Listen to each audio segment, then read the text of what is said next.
Hello and welcome to Daily Debrief brought to you by People's Dispatch. I'm Pragya and today we bring you an update on the French election which is due on Sunday. After 6 years, the Sanaa International Airport in Yemen will resume flights on Sunday and yet another attack by Israeli forces on Palestinians in East Jerusalem. Incumbent French President Emmanuel Macron from the La République En Marche party and Marine Le Pen from the far-right National Rally face off in the French presidential polls on Sunday. The divisive, vitriolic election campaign marked by anti-Islam rhetoric marks the culmination of 4 years of declining economic and social conditions. Pollsters predict a split in left and right-wing votes that may propel hugely unpopular Macron back into the post. Prashant from People's Dispatch is here to tell us more. Prashant, Macron's reforms, economic and social, don't seem to have won him any popularity. Right. So, Pragya, this is a very strange election in the sense that we have two candidates who are both unpopular. In fact, if you look at some media images, the graffiti of the posters of both the candidates being torn is a very good metaphor for how this election is. We'll come to Le Pen later, of course, but Macron, like you said, not a very popular president at all. In fact, if you look at his rule over the past many years, it has led to the further impoverishment of a large section of the French people. On the other hand, the rich have gotten richer. I think some of the latest numbers say that the top 5 billionaires in France own as much wealth as the bottom 27 million people, for instance. That itself is a glaring indicator of the kind of inequality that has only risen over the years. And if you look at a lot of social indicators, things are very bad for the people in France. And this is also obvious from the fact that there have been multiple rounds of protests. We've talked about this before. The trade unions have been constantly on the street against, for instance, the pension reform. Macron wants to raise the retirement age. For the Yellow Vest protest, which went on for almost over a year, condemning many of Macron's policies, education unions, health unions. There have been so many protests against each aspect of Macron's policies that he's a really unpopular president. Now, of course, the Ukraine war has given him a bit of a bump. But even so, if you compare the last time when these two same candidates, Macron and Le Pen, were contesting against each other, this time the distance between them is much, much narrower. In fact, I think a few days ago, the distance between them was only 5% of votes. Now it's about 10%. But all this goes to show that there is a massive amount of unpopular, dissatisfaction with Macron's policies because a large section of the French people see him as a candidate of the rich and, a candidate of the elite, so to speak. And for someone who came to, who 2017 came and said that, I am the candidate of neither left or right, I'm going to bring a whole new political paradigm. What we're basically seeing is that has completely failed, which was to be expected because what Macron is ultimately a right-wing candidate. And and in fact, a lot of French politics has moved to the right socially and economically over the past many years. And this is very clear in terms of his policies, both economically and socially. Even in terms of social policies, Macron has followed, while not engaging in exactly the same kind of rhetoric that some of his more far right-wing rivals have, he has nonetheless, in terms of policies, taken as much of an anti-minority stand. He's also, of course, occasionally raised the issue of immigration whenever it's been convenient. So he's also, done all those polarizing tactics. He's followed that textbook to the T, so to speak. And keeping all this in mind, it's not at all surprising that Macron is quite, people are really, really not happy with him. A lot of people are probably going to vote for him because they don't want Le Pen to come to power because they're more worried about what Marine Le Pen might bring. But that does not, so it's actually, if you split and see what is the positive vote for Macron, it's probably going to be very, very, very less. So probably a large section of voters are going to vote for him just because they don't want Marine Le Pen to come to power. Prashant, what is at stake in this election? And has Marine Le Pen improved over the last election? Right. So, Pragya, like I was saying, there's the sense of disenchantment and, rejection of politics largely comes from the fact that although this is a very important election, there's a massive social and ecological crisis in France. The solutions provided by the leading candidates are so insipid, for lack of a better word. And if you look at, one of the few candidates who actually had a very comprehensive and radical set of solutions was Luc Melenchon, from the left-wing candidate who came at number 3, very close to Marine Le Pen. And there was also a split in the leftist votes, which probably, if that split was not there, he may actually have gone into the second round, which would have completely transformed the debate. Now, a lot of what Marine Le Pen has tried to do is to sort of reposition herself. In 2017, she was this sort of outsider. She was also in her own way an outsider, a radical right-wing firebrand kind of candidate. Now she's trying to be all respectable, political, a stateswoman, so to speak. But ultimately, the core of her politics is very much the same. It is the same old anti-immigrant policies, the same old Islamophobic policies, the same far right-wing policies that have always marked her political party and her political movement, stemming from her father. So there's no real difference in that. She's tried to address some of the concerns of the people who were increasingly dispossessed, the people who were being left out of France, many of whom see Macron as a real outsider and a candidate of the rich, like I said. But it's important to remember that all these policies are, all these attempts to sort of include them come alongside this, nice big dose of xenophobia and exclusionary politics. So it's as much a politics of let's kick the so-called foreigners out or let's make them second-class citizens, and then you will benefit, which is what right-wing leaders and populists across the world are saying everywhere, that this us versus them narrative that these leaders, whether it be Trump in the United States, or if you look at Orban, or so many leaders across the world, is us versus them narrative that they're spreading in each of their countries. Marine Le Pen is very strongly situated in that narrative as well. So even her attempts, that is why a lot of left-wing voters are absolutely unconvinced by her attempts to raise issues of livelihood and bread and butter, because they see that behind her raising all of these issues is this kind of politics that is very much there, which many of them find problematic also. So if you look at it that way, what we basically see is two candidates, neither of whom are really appealing for a large section of if you read a lot of the media reports, you see a number of voters, some of them saying that they'll, out of lack of other choice, they'll vote for Macron. Many of them saying that they won't even do that, they're going to abstain. So we'll need to see what the abstention rates are. But all in all, not a very, not a very energetic or enthusiastic election scene as far as France is concerned, because, and it also doesn't bode too well for the future, because, like I said, the crisis in France is very, very real in terms of inequalities, in terms of the population's economic needs, in terms of the climate needs of the country. Or despite all these issues, and neither of the candidates seems very capable of solving it. Okay, Prashant, thanks very much, and stay with us for just another minute. The illegal blockade imposed on the Sanaa International Airport in Yemen by the Saudi-led military coalition since March 2015 will lift on Sunday morning. After 6 years, the first flight since the Saudi-led military intervention in Yemen will link the capitals of Yemen and Jordan by air.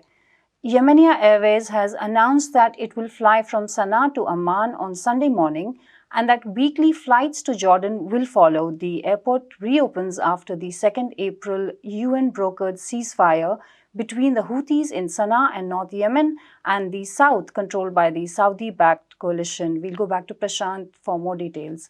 Prashant, what is the significance of this ceasefire? Like I said, Pragya, this war really began in 2015. In 2014, we saw that the Houthis overthrew the government of Abdurrahman Mansour Hadi, the Saudi-backed ruler. In 2015, the Saudi-led coalition intervened, and since then it has been a disaster for the people of Yemen. We've seen millions, on the verge of starvation. We've seen a cholera epidemic. We've seen people, a large part of the population having to completely depend on food assistance from foreign countries. You've seen repeated air raids. You've seen innumerable air raids by the Saudi-led coalition, which have killed so many people.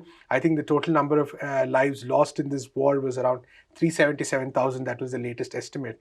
And this is, it's just unbelievable that for so many years this war has been allowed to continue.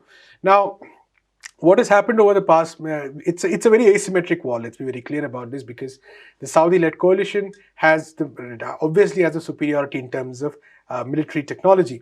But the Houthis have been able to sort of not only mount a strong resistance, but actually push back the Saudi-led coalition on a number of fronts.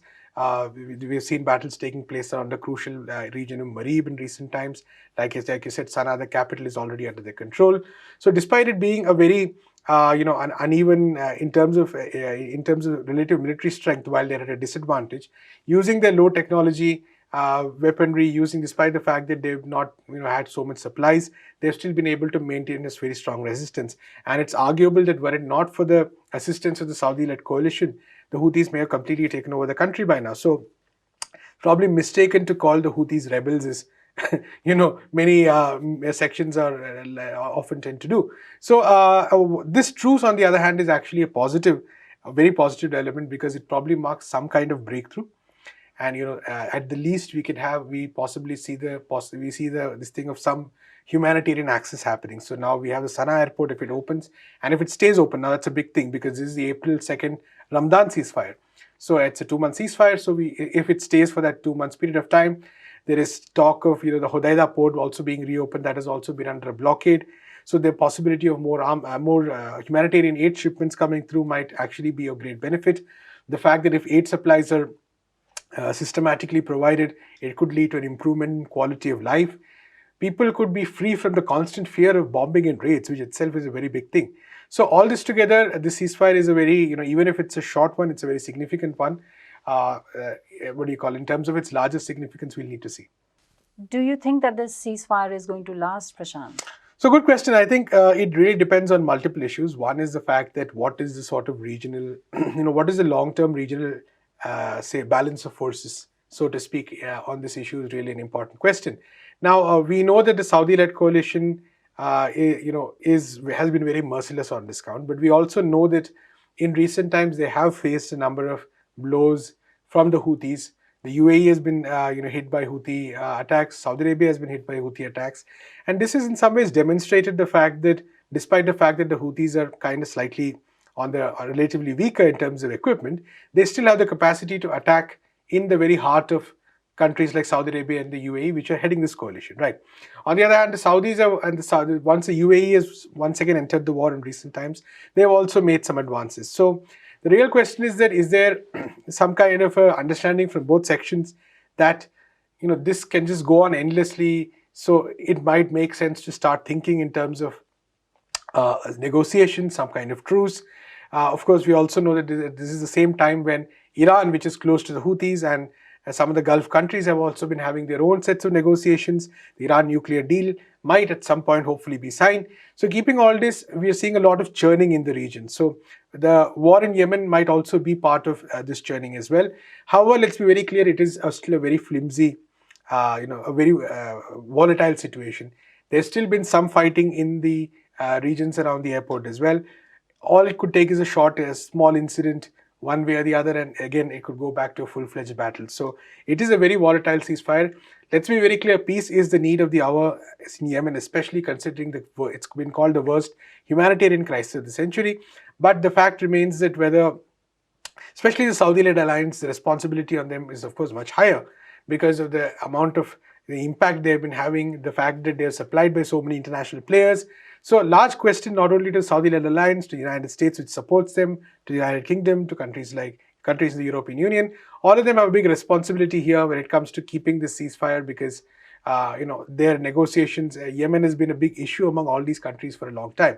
And all these countries, while supplying weapons to Saudi Arabia or the UAE, have not been able to supply the right amount of money when it comes to aid. We saw that they were not able to raise the right amount of aid for the humanitarian situation. So keeping all this in mind, very difficult question to predict. One really hopes that this ceasefire will last. There'll be some rounds of negotiations. There'll be a peace process which gains its own momentum, which takes away the incentive for one small incident to again reignite the war, so to speak. So very, very tough question right now. Fingers crossed for a lot of people in the region. All right, Prashant, thanks very much for that update.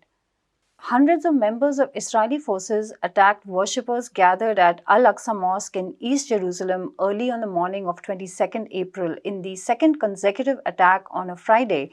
Many more Palestinians were injured and arrested. Attacks on Al-Aqsa have occurred nearly every day during Ramadan. On Friday, Israeli forces used rubber-coated bullets, stun grenades, and tear gas, injuring 31 Palestinians, including paramedics and journalists. They have also been attacking those who helped the injured and preventing access to ambulances. There was stone pelting in response. On Friday, Hamas congratulated the East Jerusalem Palestinians for resisting Israel. Around 150,000 Palestinians visited Al-Aqsa on 22nd April.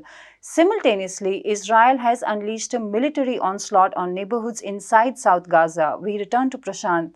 Prashant, what is the reason behind this relentless provocation by Israel? Right, Pragya. So we'll talk about the similarities to the war of last year. But right now what we are seeing is, of course, the fact that generally Ramadan is a month where there is a massive mobilization of Palestinians, many of where Al-Aqsa is a major center of it because it's a religious, it's one of the holiest sites in Islam, the third holiest site. And for Israel's project, this kind of mobilization is generally, the Israelis see it with a great amount of suspicion. Although it's just people coming to pray, the Israelis see it as, possibly because of symbolic significance of Al-Aqsa, there is a very clear attempt by Israel to repress and suppress these kind of mobilizations as much as possible. So what we see is there's this relentless pattern that seems to be happening where anytime the Palestinians gather in large numbers, the Israelis almost attack to say that we can do this. This is not your land. Is basically you're basically it's completely up to us whether you're able to gather or not. Is really the sort of message that Israel seems to want to send time and again. And this is very clear from the fact that how each of these incidents sort of develop. Usually the Israelis enter, there's often the Palestinians resist by throwing stones or whatever, then the Israelis even intensify it even further. Or Jewish settlers enter and then the Palestinians resist and then the Israeli forces enter in full flow. Maybe hundreds are injured, many more are arrested. Like you said, journalists are injured, paramedics are injured. So what Israel is doing at what level is basically sending out a clear message that there is no possibility of normalcy or normality in Palestine, especially because it's Ramadan, Muslims across the world worship in mosques, but time and again they're sending that message. And part of that is also because of the fact that Israel wants to claim Jerusalem as its capital. Undivided Jerusalem as Israel's capital is a goal for many sections of the Israeli political establishment. Now, we have a new government now that it's Naftali Bennett as opposed to the Benjamin Netanyahu government earlier. So despite the fact that this government has tried to, make some concessions to Palestinians in terms of economic rights, on this issue it has been very strong because it has its own Jewish extremist constituency. And like we talked about before on this show, these kind of attacks also indicate the fact that, the increasing polarization, the increasing move towards the right wing in Israeli polity as a whole, that there is no possibility, there's no hope for even a section of the Israeli political establishment to stand up and say that don't do this and actually make a difference. That's very clear from these kind of attacks. The fact that there seems to be very little to zero opposition or meaningful opposition to this is a huge issue. So this is actually, I would say, it's a part of the strategy of occupation itself. It's a part of the strategy of settler colonialism itself, which is what characterizes Israel's occupation over Palestine. So in some ways, it is the day-to-day mechanics of occupation, but it is also part of a larger trend which has to do with how Israel sees Jerusalem, how Israel sees the Palestinian question as a whole. Okay, Prashant, you mentioned last year, and we saw some similar events unfold last year. Does that mean that we could head for a full-fledged conflict in the region now? See, the question with Israel is you never can really say, because last year, was there a condition for a war per se? No. It's just that Israel escalated the situation to such an extent, and then finally, when rockets came from Gaza, it decided to suddenly launch a full-fledged bombing, and there was no, as usual with any of Israel's activities, there was no reason or logic behind it except wanton cruelty. And like I said, the desire to prove time and again that it is in complete control of Palestine.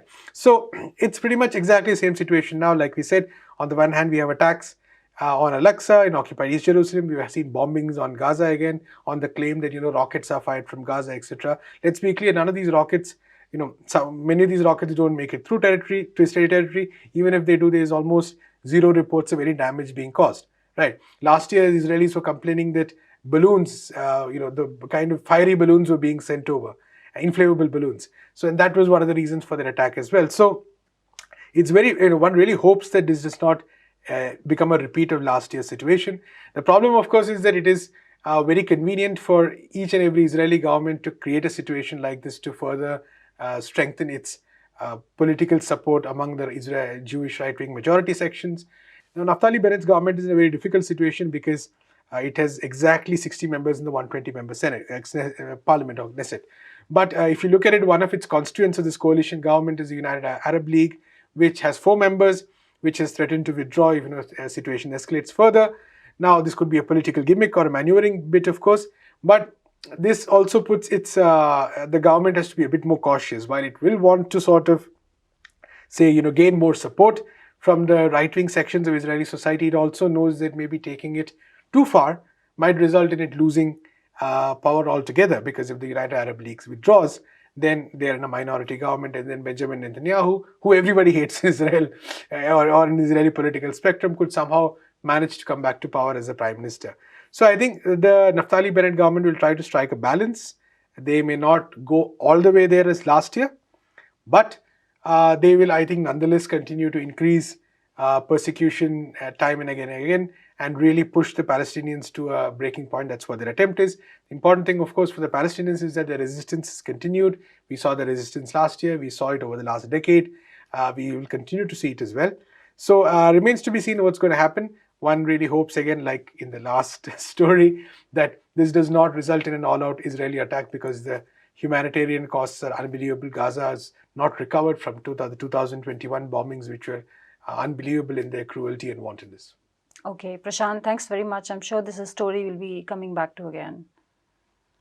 And that is all we have today. Thank you for watching Daily Debrief. Do come back to us on Monday and follow us on Twitter, Facebook and Instagram. And for more stories and updates from around the world, read www.peoplesdispatch.org.